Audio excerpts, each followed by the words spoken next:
ए जो autocratic statement देइचंती IG crime branch रो तांको निजो खराब लागिया कथा माने एते एविडेंस थिबा सत्वे से माने केमती साहस भी करि पाउछंती टोटल एविडेंस को डिस्ट्रॉय कर देबा पई टोटली सप्रेस कर देबा पई तो ए भली जो से माने प्रूफ एते बडो माने प्राइमा फेसी एविडेंस थिबा सत्वे से माने जदी ए भली भाबरे अटेम्प्ट करि पारुचंती क्रुशियल एविडेंस को डिस्ट्रॉय कर देबा पई तो जो थिरे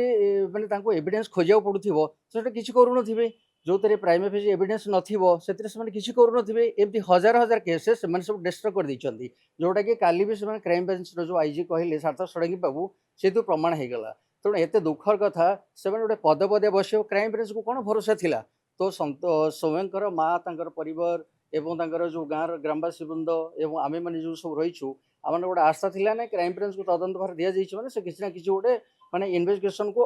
समस्त इन्वेस्टिगेशन को आनिबे एवं किसी ना गोटे जस्टिस डेलीवरी करेंगे किंतु एंकर जो autocratic capricious arbitrary deliberative statement जना पड़े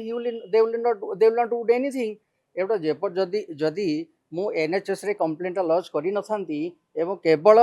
क्राइम ब्रांच को भरोसा करी थांते तो किसी ही न थांता तेणु वर्तमान गोटे जिनस उठुची एनएचएस टीम जो आछंती तो से निश्चित भाव में जस्टिस डेलीवर करेंगे सब कोड से तदंत करुँच बेसिकली जो एडीजी जी मेन कल्प्रिट एथिरे एवं तांकर किसी गोटे एविडेंस मो पाखे अच्छी जो आज प्रोड्यूस करी तो सहीटा से इन्वेस्टिगेशन डिविजन आम जो डीजी अच्छा पाखे प्रोड्यूस कलापर जस्टिस विल बी डेलीवर्ड।